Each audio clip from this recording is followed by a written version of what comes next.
जैसा कि पिछली वीडियो में हमने पढ़ा था निगेटिव, प्रेजेंट इंडेफिनिट का निगेटिव हमारा कंप्लीट हो गया था। आज हम पढ़ेंगे interrogative. Interrogative interrogative sentence, sentences, प्रश्न वाचक वाक्य। ओके,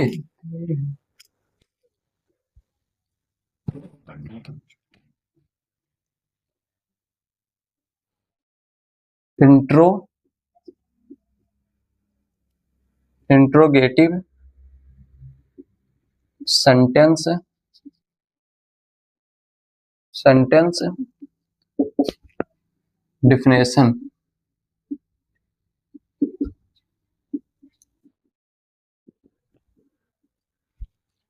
डिफिनेशन देखिए, इसे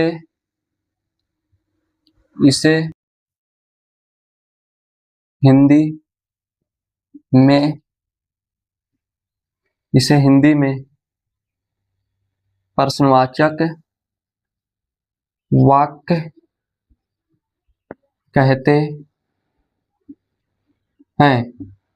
इसे हिंदी में प्रश्नवाचक का वाक्य कहते हैं। इसे हिंदी में प्रश्नवाचक वाक्य कहते हैं और इसमें प्रश्न किया जाता है और प्रश्नवाचक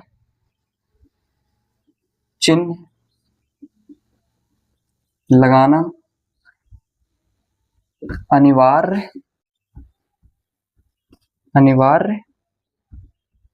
है। अब देखिए, इसमें प्रश्न किया जाता है और इसमें प्रश्नवाचक चिन्ह लगाना अनिवार्य है।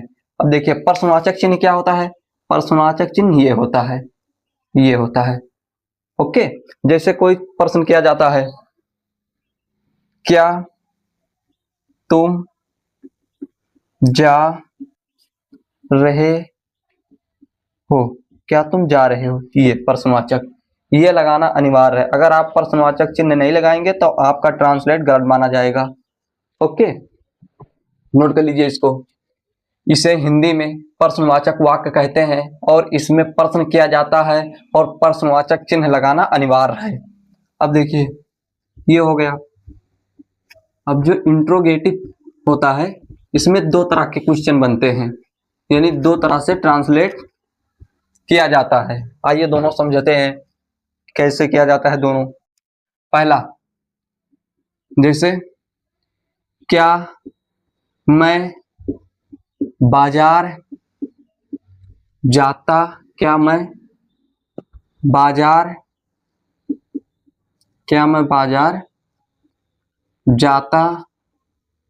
हूँ? एक तो ये हो गया। दूसरा, मैं बाजार क्यों जाता हूँ? एक ये हो गया। जो इंट्रोगेटिव सेंटेंस होता है, प्रश्नवाचक वाक्य होता है, उसमें दो तरह से प्रश्न किया जाता है, यानी दो तरह से ट्रांसलेट बनता है। पहला, क्या मैं बाजार जाता हूं?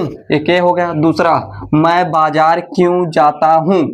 अब देखिए, क्या मैं बाजार जाता हूं, अब इसमें जवाब हमेशा क्या मैं बाजार जाता हूं, इसमें जवाब हमेशा हाँ या नहीं में होता है, यस या नो में। तो इसको हम लिख सकते हैं,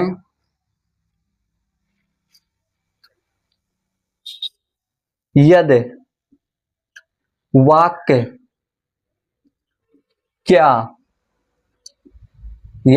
क्या शब्द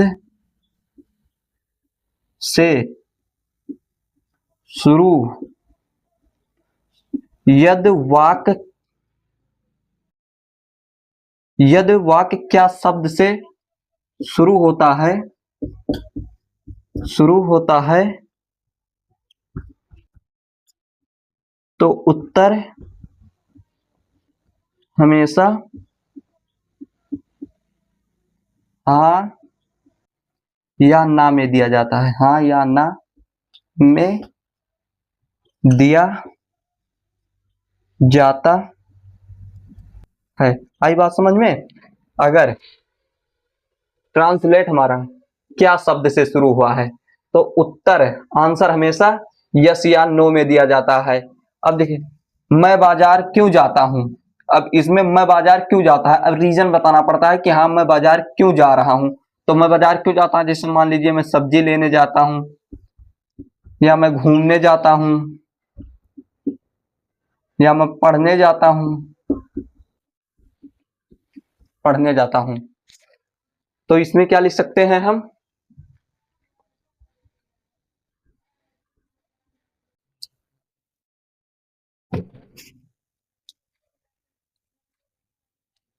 इसका देखिए, अगर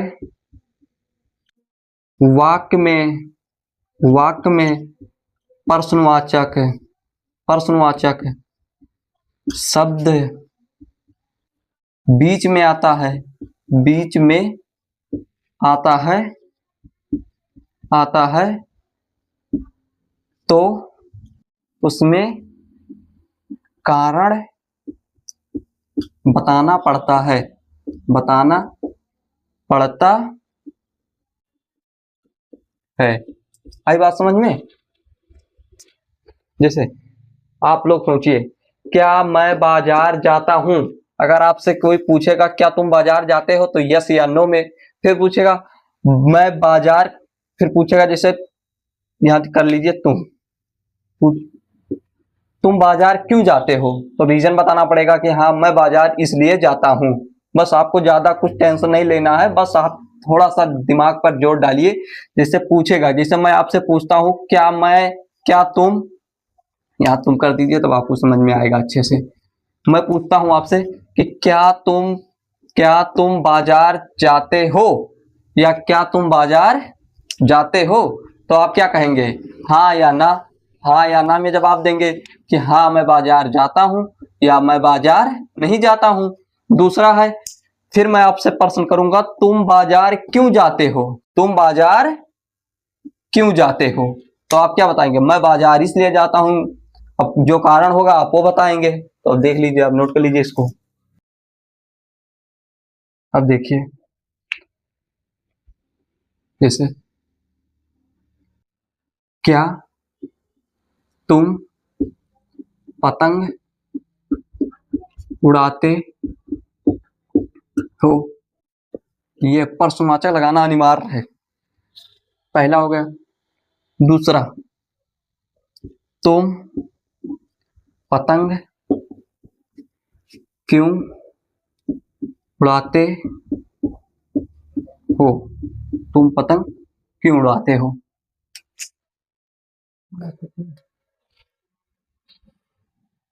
तुम पतंग क्यों उड़ाते हो। ठीक, देखिए इसको क्या बोला जाता है, प्रश्नवाचक, प्रश्नवाचक वाक्य, वाक्य यानी क्वेश्चन, क्वेश्चन वर्ड। प्रश्नवाचक को क्या कहते हैं, जैसे क्या, क्या हमारा क्या हो गया, प्रश्नवाचक से वाक्य, इसको इंग्लिश में क्या कहते हैं, क्वेश्चन वर्ड। फिर यहाँ पे प्रश्नवाचक क्यों है, प्रश्नवाचक क्यों है, इसको क्वेश्चन वर्ड, क्वेश्चन वर्ड कहते हैं, शॉर्ट फॉर्म में क्वेश्चन क्यू डब्ल्यू। ओके, अब देखिए, पहले आप लोग देख लीजिए क्वेश्चन वर्ड कौन कौन से होते हैं। मैं क्वेश्चन वर्ड आपको पहले समझाता हूं, डालिए यहां पर क्वेश्चन, क्वेश्चन वर्ड, यानी प्रश्नवाचक वाक्य। ऊपर नोट कर लीजिए। तो देखिए ये हमारे WH फैमिली वाले हैं, WH फैमिली वाले हैं, यानी प्रश्नवाचक वाक्य हैं ये सब प्रश्नवाचक। कौन कौन से हैं देख लीजिए। इसको क्वेश्चन वर्ड शॉर्ट फॉर्म में लिख सकते हैं। अब देखो, हुज किसका, व्हाट क्या, हाउ कैसे, हु कौन, व्हेन कब, वेयर कहाँ, व्हिच कौन सी कौन सा, whom किसे, हाउ मच और हाउ मेनी। यहाँ हमने क्या लिखा है, हाउ मच और हाउ मेनी, दोनों का मतलब क्या होता है, कितना। अब सबसे इंपॉर्टेंट ये है कि हाउ मच हाउ मेनी हम सर कैसे समझेंगे कि कितना, दोनों हाउ कब कब हाउ मेनी यूज करना है और कब हाउ मच यूज करना है। तो आइए सबसे पहले इसको हम समझते हैं। पहले इसको आप नोट कर लीजिए। इतना नोट हो गया। ये हमारा क्या है, ये प्रश्नवाचक वाक्य है। जो हमारा टेंस बनेगा इसी इतने में से बनेगा प्रश्नवाचक वाक्य में। फिर देखिए हाउ मेनी, जब हम किसी चीज को काउंट नहीं कर सकते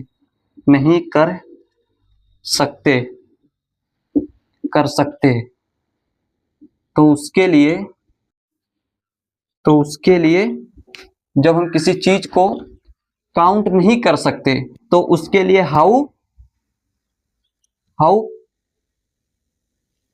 मच का प्रयोग करते हैं। हाउ मच का प्रयोग करते हैं। हाउ मच का प्रयोग करते हैं यानी क्या है, हाउ मच जब हम इसे काउंट नहीं कर सकते तो हाउ मच का प्रयोग करते हैं। और जिसे हम काउंट कर सकते हैं उसके लिए हाउ मेनी का प्रयोग करते हैं। यहां पर हाउ मेनी, जिसे हम काउंट कर सकते हैं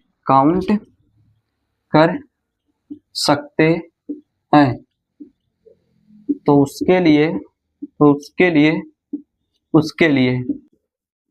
उसके लिए हाउ मेनी का प्रयोग करते हैं। हाउ मेनी का प्रयोग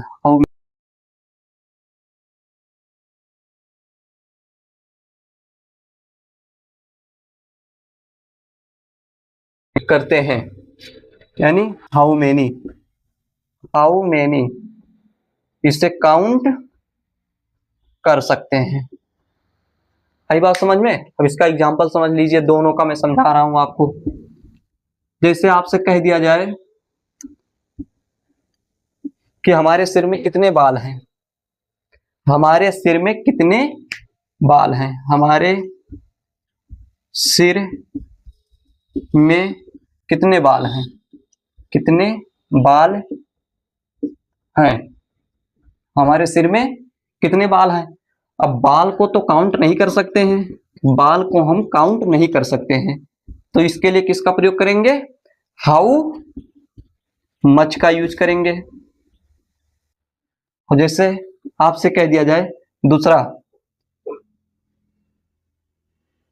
मैदान में कितने लोग हैं, कितने लोग हैं। अब इसको तो काउंट कर सकते हैं कि मैदान में कितने लोग हैं तो इसके लिए हाउ मेनी का प्रयोग करेंगे। आई बात समझ में। दूसरा और समझ लीजिए, जैसे आपसे पूछ लिया जाए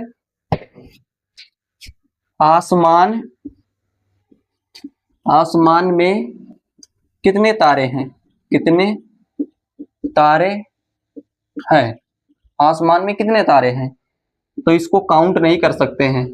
स्टार को तो काउंट नहीं किया जाता तो इसके लिए किसका प्रयोग करेंगे, हाउ मच का यूज करेंगे। आपसे पूछ लिया जाए आसमान में कितने सूरज हैं, कितने सूरज हैं सूरज है। अब सूरज को तो सब काउंट कर सकते हैं, एक सूरज है, तो इसके लिए हाउ मेनी का यूज करेंगे। आई बात समझ में? यानी जिस चीज को हम काउंट कर सकते हैं उसके लिए हाउ मच का प्रयोग करते हैं, और जिस चीज को हम काउंट नहीं कर सकते हैं उसके लिए हाउ मेनी का यूज करते हैं। जैसा कि हम आपको हर वीडियो में बताते हैं कि मैं आपको ग्रामर बिल्कुल जीरो से बताऊंगा।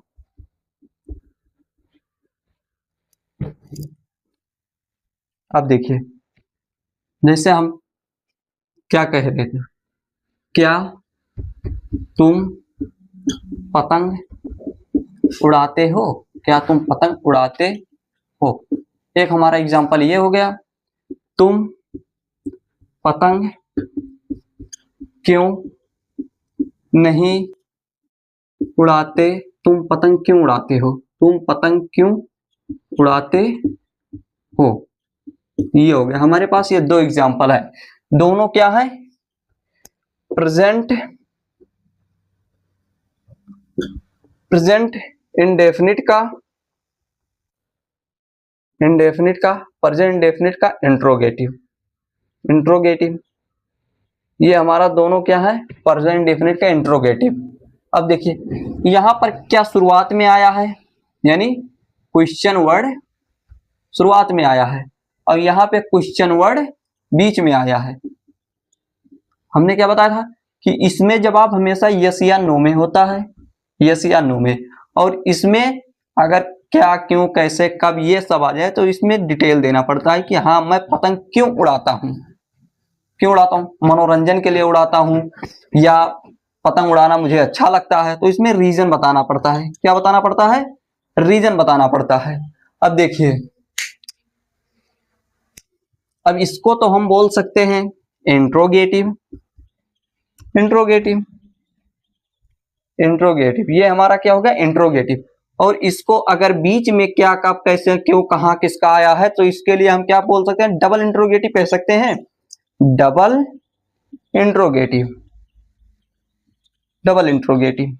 ये हमारा क्या हो गया, डबल इंट्रोगेटिव। अब देखिए, एक हो गया इंट्रोगेटिव और एक हो गया डबल इंट्रोगेटिव। अब आप पहला नंबर हेडिंग डालिए इंट्रोगेटिव। सबसे पहले हम देखेंगे इंट्रोगेटिव,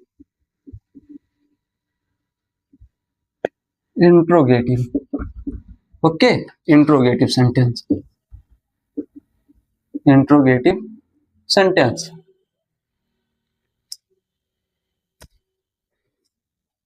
यदि वाक्य की शुरुआत यदि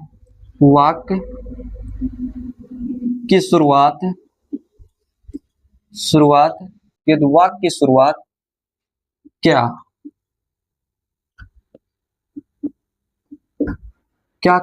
शब्द से हुआ हो, क्या शब्द से हुआ हो, यदि वाक्य की शुरुआत क्या शब्द से हुआ हो तो सबसे पहले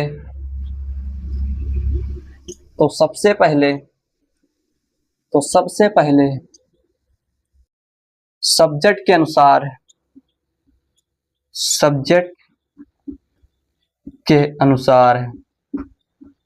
सबसे पहले सब्जेक्ट के अनुसार हेल्पिंग वर्ब सब्जेक्ट के अनुसार हेल्पिंग वर्ब का प्रयोग करते हैं,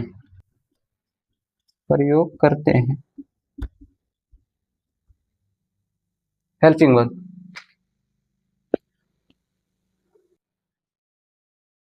अब हमारा हेल्पिंग वर्ब क्या हो गया, हेल्पिंग वर्ब हमारा हो गया डू या डस।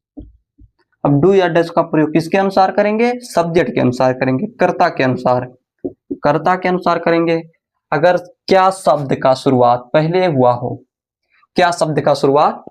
हो तो सब्जेक्ट के अनुसार डू या डस का प्रयोग करते हैं। नोट कर लीजिए। अगर सेंटेंस में या अगर टेंस में या ट्रांसलेट में क्या शब्द का शुरुआत पहले हुआ हो तो सबसे पहले सब्जेक्ट के अनुसार हेल्पिंग वर्ब का प्रयोग करते हैं। दूसरा देखिए, यदि वाक्य में प्रश्नवाचक यदि वाक्य में प्रश्नवाचक शब्द बीच में आए तो सबसे पहले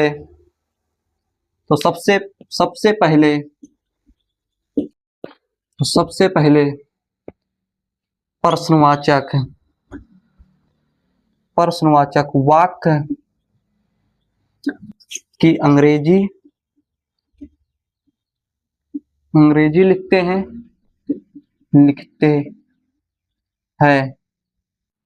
उसके बाद सब्जेक्ट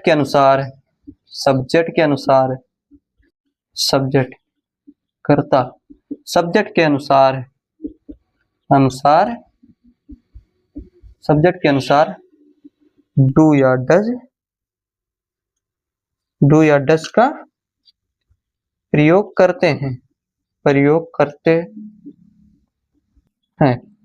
मैंने क्या कहा, यदि वाक्य में प्रश्नवाचक शब्द, अब प्रश्नवाचक शब्द आपको पता है, why, what, how many, how much, ये सब हो गया। ये सब क्या होगा, प्रश्नवाचक शब्द यानी क्वेश्चन वर्ड बीच में आए तो सबसे पहले प्रश्नवाचक शब्द की प्रश्नवाचक वाक्य की अंग्रेजी लिखते हैं। यानी सबसे पहले प्रश्नवाचक वाक्य की अंग्रेजी लिखते हैं कि बीच में क्या है। तो देखिए, इंट्रोगेटिव सेंटेंस, यदि वाक्य की शुरुआत क्या शब्द से हो तो सबसे पहले सब्जेक्ट के अनुसार डू या डज का प्रयोग करते हैं। ये इंट्रोगेटिव। और डबल इंट्रोगेटिव के लिए क्या है, यदि प्रश्नवाचक शब्द वाक्य के बीच में आए तो सबसे पहले प्रश्नवाचक शब्द की अंग्रेजी लिखते हैं, फिर सब्जेक्ट के अनुसार डू या डज का प्रयोग करते हैं। अब इसका ये रूल समझते हैं, आप लोग खुद रूल बनाएंगे, देखना एक बार। सबसे पहले क्या कह रहा है, यदि वाक्य की शुरुआत क्या शब्द से हो, जैसे मैं लिख रहा हूं, क्या तुम खाना खाते हो, क्या तुम खाना खाते हो। यह क्या है, क्या शब्द की शुरुआत शब्द से पहले हुआ हो है इसमें, यानी क्या सबसे पहले लिखा गया है। तो क्या कह रहा है, यदि वाक्य की शुरुआत क्या शब्द से हो, यदि वाक्य की शुरुआत किससे हो, क्या शब्द से हो, तो सबसे पहले सब्जेक्ट के अनुसार डू या डज। अब देखिए, डू या डज, अब सबसे पहले क्या करेंगे, सब्जेक्ट के अनुसार डू या डज का प्रयोग करेंगे। डू या डज का प्रयोग करेंगे किसके अनुसार, सब्जेक्ट के अनुसार डू या डज का प्रयोग करेंगे। अब सब्जेक्ट के अनुसार डू या डज का प्रयोग कैसे होगा, सब्जेक्ट हमने क्या बताया था, एक वचन के साथ डज का प्रयोग करेंगे और बहुवचन के साथ डू का प्रयोग करेंगे। आई बात समझ में। अब डज जैसे ही, सी, नेम और इट, ये आगे तब डज का प्रयोग होगा। और आई बहुवचन, आई, वी, यू, दे, ये अगर सब्जेक्ट हमारा बहुवचन है तो उसके साथ डू का प्रयोग करेंगे। ठीक है, अगर सबसे पहले क्या करेंगे, डू या डज लिखेंगे। अब हमें पहचान करना है कि सब्जेक्ट के अनुसार डू लगेगा या डज लगेगा। तो हम क्या बता रहे थे कि सब्जेक्ट अगर एक वचन रहेगा तो डज का प्रयोग करेंगे, सब्जेक्ट हमारा बहुवचन रहेगा तो डू का प्रयोग करेंगे। तो ये हो गया डू या does plus subject plus verb की फर्स्ट फॉर्म प्लस ऑब्जेक्ट, बस ये हो गया। आई बात समझ में। यदि वाक्य की शुरुआत क्या शब्द से हुआ हो तो सब्जेक्ट के अनुसार डू या डज का प्रयोग करेंगे। ये हमारा हो गया किसके लिए, इसके लिए, नोट कर लीजिए। अब दूसरा समझते हैं डबल इंट्रोगेटिव का। अब डबल इंट्रोगेटिव में क्या कह रहा है, डबल इंट्रोगेटिव में कह रहा है यदि प्रश्नवाचक शब्द वाक्य के बीच में आए, जैसे प्रश्नवाचक शब्द वाक्य के बीच में आए, अब बीच में आए से तुम खाना क्यों खाते हो, क्यों खाते हो, खाते हो, या फिर ऐसा लिखा हो तुम खाना कब खाते हो, कब खाते हो, ये ऐसा लिखा हो तुम खाना कहाँ खाते हो, कहाँ खाते हो, तुम खाना कहाँ खाते हो, तुम खाना, तुम खाना किस लिए खाते हो, किस लिए खाते हो। आई बात समझे। अगर प्रश्नवाचक शब्द है, अगर प्रश्नवाचक शब्द हमारा बीच में आए तो सबसे पहले क्या करेंगे, आइए इसका समझते हैं।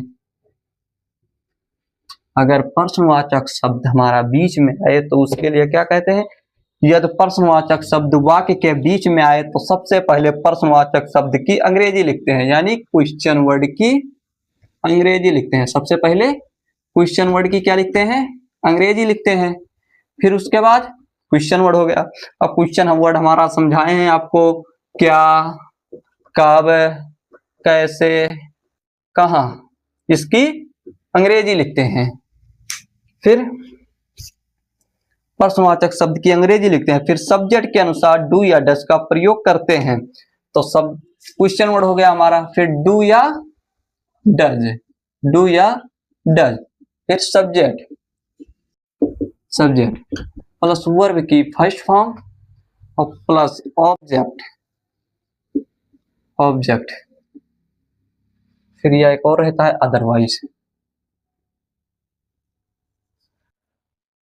नोट कर लीजिए हमने क्या कहा, अगर क्वेश्चन शब्द यानी क्वेश्चन वर्ड जो होते हैं अगर वो बीच में आए तो उसके लिए ये रूल होता है, अगर क्या शब्द से हुआ हो तो उसके लिए दूसरा रूल होता है। नोट कर लीजिए इसको। अब आइए हम सबसे पहले टेंस करते हैं,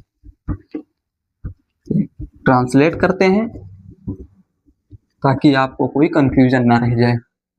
देखिए ये जितना हमारे एग्जाम्पल हैं ये सब किसके हैं, इंट्रोगेटिव का है, इंट्रोगेटिव का है, यानी डबल इंट्रोगेटिव का नहीं है, इंट्रोगेटिव का है। आपको कैसे पहचान करना है, क्योंकि इसमें क्या शब्द का प्रयोग पहले हुआ है। अगर क्या शब्द का प्रयोग पहले हुआ है तो सबसे पहले क्या करेंगे, डू या डज लिखेंगे। और वह डू और डज कब लिखेंगे, सब्जेक्ट के अनुसार लिखेंगे कि सब्जेक्ट हमारा क्या है, तुम क्या है, तुम एक बहुवचन है, हमने बताया था तुम क्या है, बहुवचन। और बहुवचन के साथ किसका प्रयोग करते हैं, डू का प्रयोग करते हैं। तो इसके लिए डू यू रीड, तुम पढ़ते हो, डू यू रीड। फिर क्या वह खेलते हैं, अब वह हमारा क्या है, बहुवचन है, तो इसके लिए भी डू दे, अब सब्जेक्ट लिखेंगे, डू दे प्ले, ये हो गया डू दे प्ले।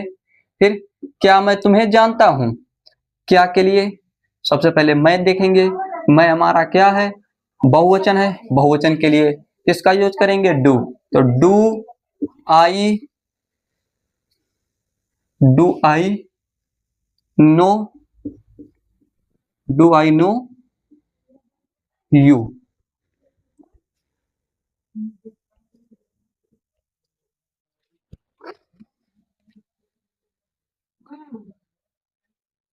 क्या ड्राइवर गाड़ी चलाता है, तो इसके लिए क्या होगा, सबसे पहले ड्राइवर, अब ड्राइवर तो एक होता है यानी एक वचन होगा, तो इसके लिए डज, डज होगा।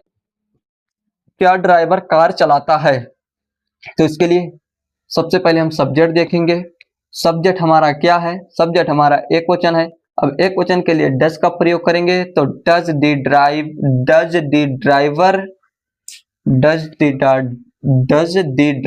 Drive a car. फिर इसके लिए सबसे पहले हम सब्जेक्ट देखेंगे, सब्जेक्ट हमारा क्या है, सब्जेक्ट हमारा एक वचन है, तो इसके लिए ही होता है।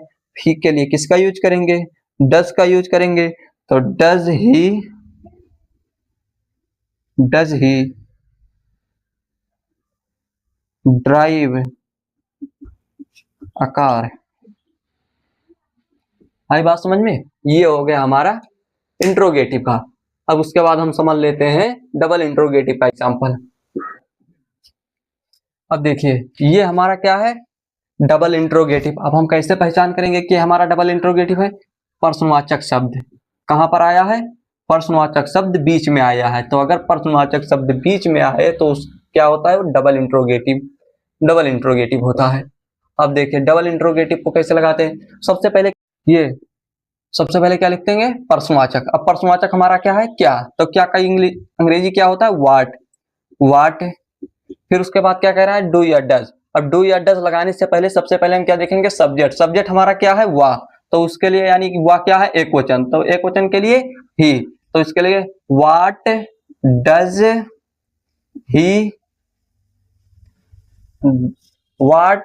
डज ही डू, ये हो गया। फिर श्याम तुम्हें क्यों बुलाता है?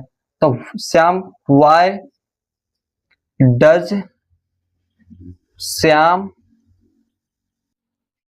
Call you. फिर वह यहाँ कब आते हैं? When do they come